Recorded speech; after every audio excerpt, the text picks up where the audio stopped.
হ্যাঁ মা, হ্যাঁ খেতে বসে গেছি। হ্যাঁ এই যে রাইস আর কিছু জিনিস নিয়েছি, একটু তামিল খাবার খাচ্ছি আর কি। হ্যাঁ হ্যাঁ, তুমি চাপ নিও না, বাবাকে খেতে দিয়ে দাও। ওকে ওকে ওকে, আমি হোটেল থেকে বেরিয়ে তোমাকে ফোন করছি। হ্যাঁ হ্যাঁ ওকে, এই দেখো খাবারটা দেখো, দেখতে পাচ্ছ? হ্যাঁ হ্যাঁ ওকে।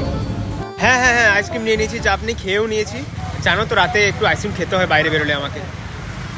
তুমি একটু কাজ করো না, 2000টা পাঠিয়ে দাও না, 2000। হ্যাঁ হ্যাঁ ওকে, ঠিক আছে, চলো রাখছি। আরে তুমি এত চাপ নিও না, আমি ব্রেকফাস্ট করে চলে এসেছি। হ্যাঁ হ্যাঁ হ্যাঁ, ফ্রুটস খেয়েছি, ডিম খেয়েছি, কলা খেয়েছি, আঙুর খেয়েছি, সব কিছু খেয়েছি, চাপ নিও না। হ্যাঁ হ্যাঁ হ্যাঁ ওকে ওকে ওকে, পারলে একটু 2000টা পাঠিয়ে দেবো না।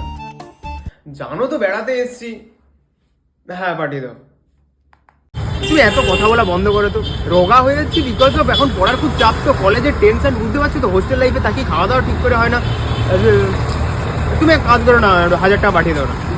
হ্যাঁ প্লিজ, একটু বাইরে খাবো, আজ বাইরে খেতে ইচ্ছে করছে। আরে কাল গেছিলাম বিকজ কাল একটা ফ্রেন্ডের জন্মদিন ছিল, এই জন্য আজকে যেতে ইচ্ছে করছে, প্লিজ মা। আরে তুমি কেন বুঝতে চাইছো না, আমি ওষুধ কিনে নিয়েছি, এই তো দেখো না ওষুধ দোকান দেখো।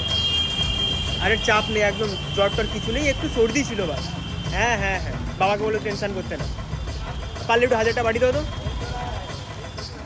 ওকে ওকে, চলো রাখছি। হ্যাঁ জানো তো মা, রিয়া ব্রেকআপ করে নিয়েছে আমার সাথে। হ্যাঁ, ওকে 12টার থেকে 2 মিনিট লেটে উইশ করেছি বলে, তাই আমি কি দোষ করেছি বলো তো? আমাকে সবসময় বলে মাম্মাস বয়, এরকম করলে আমি থাকবো না বলে বলো ভাই। ওর জন্য একটু কেক কিনতে হবে, 1000 টাকা পাঠিয়ে দাও না। আরে 1000 টাকা পাঠিয়ে দাও না, এত কোশ্চেন করো কেন? চলো রাখছি।